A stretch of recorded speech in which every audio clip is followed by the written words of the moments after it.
nós não temos dado o devido valor à nossa casa. E com a nossa casa, eu quero dizer o planeta Terra. Independente se você acredita em um Deus ou aceita o universo como sendo uma força maior, você deve entender que a Terra é o que nos proporciona tudo o que temos e o que podemos ser. A todo momento, alguém em algum lugar extrai tantos recursos que a vida útil, não da Terra, mas a nossa, diminui cada vez mais. E quando questionado, geralmente o pensamento que reina é que nós, vivos aqui agora, não vamos estar vivos para presenciar o resultado das nossas ações. Pode até ser, mas as pessoas que descendem de você, elas sim estarão vivas. Se você não sente o peso de deixar um mundo sem condições de sobrevivência para aqueles que amam você, então você na verdade não merece o amor deles. Sobreviver em um mundo onde já não existe mais oxigênio para se respirar, onde a natureza foi completamente extinta e nem os raios solares conseguem mais alcançar sua pele, não é fácil. E quem dirá para qualquer um como sobreviver ao colapso global no filme 2067. Bom, se você é novo aqui, eu sou o John,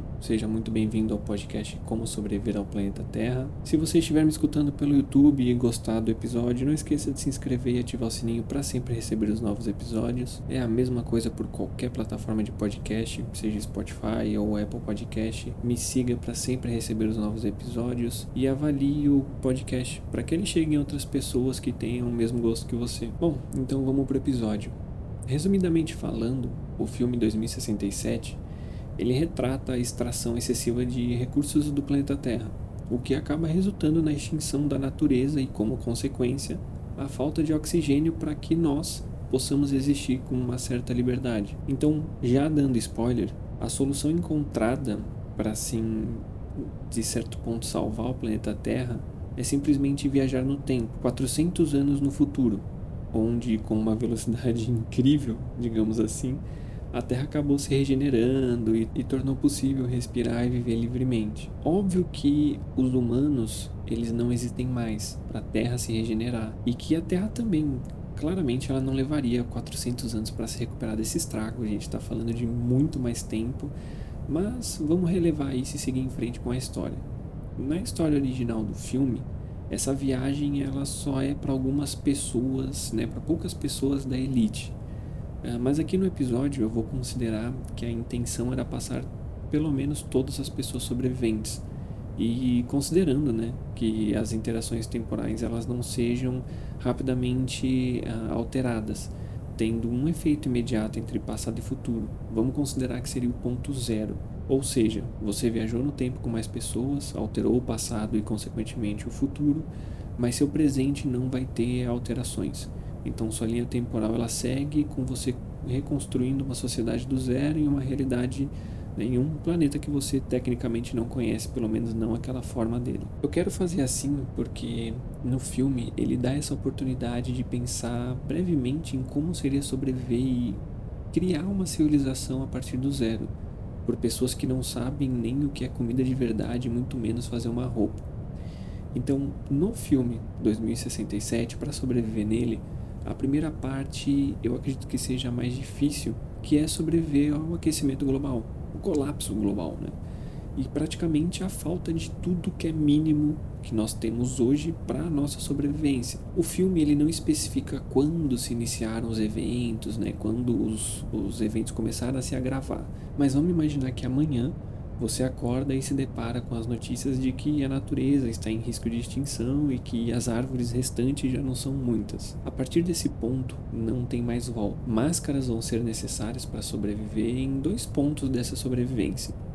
O uso de máscaras ele vai ser diferente no início, porque ainda vai ter oxigênio. Então, por exemplo, você consegue usar um pano úmido, né, um pano de algodão para filtrar as impurezas do ar, né? Só que mais adiante não tem oxigênio, então aí realmente você vai ter que usar uma máscara de oxigênio com respirador. Então acaba se tornando obrigatório a todo momento que você sair de casa. Dentro de ambientes fechados não tem a necessidade de usar máscara, e o motivo é que existe uma empresa nesse universo que ela fabrica, né, oxigênio sintético, e no filme dá para ver até alguns carros, né, naves, fazendo a entrega do O2 sintético, né, como se fosse uma espécie de iFood do oxigênio. Mas acaba sendo que isso é mais um gasto. Trabalhos sofrem com escassez, não necessariamente só de vagas, que também é um problema, mas por opção mesmo. Não existem mais muitos trabalhos. A sociedade acabou sucumbindo e agora o que resta não tem condições de gerar tantas coisas como antes, então a demanda é menor. Apesar de não explorado, é mostrado que muitas pessoas sobrevivem na miséria. Então dá para julgar que problemas econômicos, eles obviamente são uma realidade, assim como serviços sociais possivelmente não devem mais existir, e a criminalidade, né, virou uma briga pela sobrevivência. Então saber onde andar e como se comportar é essencial quando estiver em qualquer local, mesmo que conhecido. A questão da comida, aí acaba ficando difícil. Você pode chorar porque a comida que você conhece ela não vai mais existir. Depois da extinção da fauna e flora e com a última árvore da Amazônia sendo cortada, a alimentação ela também parece ser feita de forma sintética. Como teria então a sociedade chegado ao ponto de não ter nem mesmo um limão para poder colocar numa água com gelo? Então é aqui que começa o real colapso. No começo do filme, são ditas as principais causas do colapso do mundo, como também uma coisa ou outra ali que acabou surgindo, prejudicando ainda mais a saúde humana. Então, a verdade é que um complexo de acontecimentos gerou esse mundo e isso se inicia com o abuso do desmatamento. Então, por exemplo, quando um solo, uma região, tem uma alteração que não é de forma natural, até pode sofrer de causa natural, mas nesse caso e nessa escala, né, não seria de forma natural, como por exemplo transformar uma floresta em pasto, faz com que isso afete o balanço hídrico daquele local. O balanço hídrico é a disponibilidade de água no solo, tanto em saída quanto em entrada. Acontece que com menos água no solo, o ambiente se torna mais quente, a região fica com solo e vegetação mais seca, se tornando vulnerável a possíveis incêndios. A redução da água no solo diminui a liberação de vapor da água das plantas para a atmosfera. Então isso reduz a formação de nuvens e chuvas. Então, com menos precipitação, ou seja, com menos chuva, água na atmosfera, aumenta ainda mais os incêndios e interrompe o ciclo natural de irrigação do planeta, tornando outras regiões problemáticas. Nisso, o famoso aquecimento global aumenta ainda mais o calor, derrete as geleiras e, consequentemente, como o filme cita, o mundo sofre com inundações globais. E aí, não acaba por aí. Como eu disse, é um complexo de acontecimentos que se iniciou. Então, esses incêndios que acabam sendo gerados por conta da seca lançam uma grande quantidade de CO2 na atmosfera. Essa quantidade de gases, ela não só tapa a luz solar, como ela altera o pH da água. Então toda nova chuva que for cair, ela vai estar com o pH alterado. Então essa água, ela vai para rios, lagos, oceanos, tornando impossível a sobrevivência da vida marinha. Outro problema é que com a grande quantidade de queimadas sendo geradas, como eu disse, cria uma camada que impede a luz solar de passar. Então tudo acaba indo por água abaixo. A água já está ácida, agora sem luz solar, as algas marinhas, por exemplo os fitoplânctons, eles são responsáveis por gerar em cerca de 50 a 80% do oxigênio do mundo. Então, sem receber luz solar, eles não liberam oxigênio. Com a água ácida, eles morrem. Ou seja, como eles servem de alimento para a cadeia alimentar ali na base, toda a vida marinha basicamente morreria pela acidez e falta de alimento. Então, nesse ponto, a extinção da fauna marinha e terrestre, juntamente com toda a flora, faz com que a alimentação sofra todo um processo de reinvenção. Se mudar para lugares mais altos, usar panos úmidos no rosto para filtrar as impurezas, acaba sendo obrigatório nesse começo, principalmente por uma valiosa informação que nos foi dita no filme.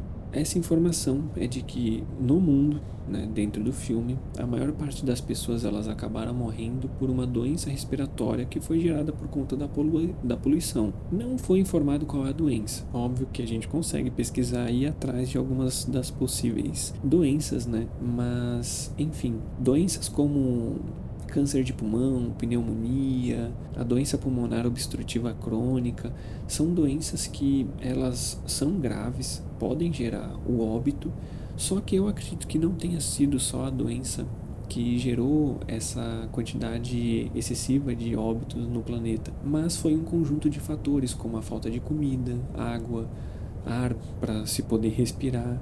Então todo esse conjunto acabou agravando o que pode também ter sido uma simples doença e que gerou aí basicamente quase extinção da humanidade. Agora, imagine que já fraco, sem muita perspectiva, você recebe a informação de que o mundo agora não possui mais oxigênio. A poluição no ar e a falta de oxigênio faz com que o mundo acabe ficando em uma escuridão total.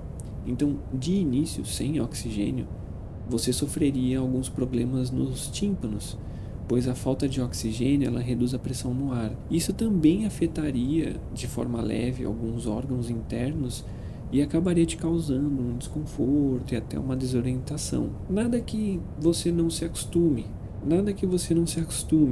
mas você ainda tem que sobreviver a mais um fator que são os desmoronamentos. O concreto, uma das bases para que ele funcione, né, na sua construção, é que na mistura ele acaba tendo oxigênio. Então, com a retirada e a perda desse oxigênio, o concreto ele ficaria fraco e acabaria resultando em desmoronamentos. Então, diversas construções acabariam caindo, te obrigando a ir para uma área afastada, onde claramente não teria nada para cair em você. Eu não sei se o filme aplicou esse fato até então, porque tem construções grandes no filme e que parecem ser de certo ponto antigas e ainda em funcionamento. Pode ser que não, pode ser que sim, pode ser que essas construções elas tenham sido feitas por outros materiais, mas de qualquer forma isso é uma possibilidade. E todo esse seu esforço para no fim você viver em um lugar escuro com oxigênio sintético, e aí que surge mais um problema. O oxigênio sintético ele não é 100% bom para a sua saúde. Então algumas pessoas começaram a ter uma rejeição no seu organismo. Ou seja, elas começaram a adoecer. Um dos sintomas que foi mostrado era tosse com sangue. O filme acabou não se aprofundando nisso, mas era algo que, tecnicamente falando, era meio que mortal também. Fazendo então a viagem no tempo ser obrigatória. Só que aí uma nova jornada vai se iniciar. Um outro grau de sobrevivência se abre, com novas dificuldades. O ideal, obviamente, seria juntar um grupo de pessoas e criar uma base. Oxigênio não seria mais um problema. Em teoria, a comida também não. Só que aí, por que a teoria? O personagem principal, ele nunca teve contato com a natureza. Isso não existe. Desde que ele é criança já não existe. Então, o problema é que ele, em um certo ponto, por não ter esse contato e tudo mais, ele pegou uma frutinha. Essa frutinha que ele comeu era uma fruta que continha veneno. E aí que entra o problema, porque o personagem principal ele tinha um aparelho que era uma inteligência artificial. Essa inteligência artificial ele tentou usar para escanear a fruta para que ele pudesse ver se ele comia ou não. Ele pensou nisso. Só que a fruta ela não foi identificada pela IA. Então, o que nos faz chegar, né, à conclusão de que o mundo nesse período ele não só retornou ao seu estado natural, como ele também evoluiu de certo ponto perante ao que nós conhecemos. Então, novas espécies foram criadas. E aí que também entra, né, o problema dessa teoria de você conseguir alimento ou não, porque você não conheceria nada. Todo o catálogo, toda a revista que você teria, todo o conhecimento possível da natureza não seria totalmente 100% correto do que você já tem, do que você já conhece. Então, o que te leva a ter que tomar cuidado com tudo que você come e bebe. Você vai ter que catalogar, né? Você vai literalmente começar do zero. Então, filtrar e ferver água e alimento, recriar, né, regras, dessa vez, se possível, proteger o mundo e a natureza, são aí fatores essenciais. Apesar de difícil recomeçar em um mundo tecnicamente desconhecido e com muitos perigos, você vai finalmente ter uma liberdade que há muito foi tirada de todos. Então, de certo ponto, sobreviver na mata perante todas as dificuldades e o fator do desconhecido é muito mais vantajoso do que sobreviver no planeta Terra na época atual, né? Você não consegue respirar, você não tem comida, você não tem a liberdade de absolutamente nada. Tipo, todas as coisas que você pode possuir, elas são muito básicas e só para sua sobrevivência, e olhe lá.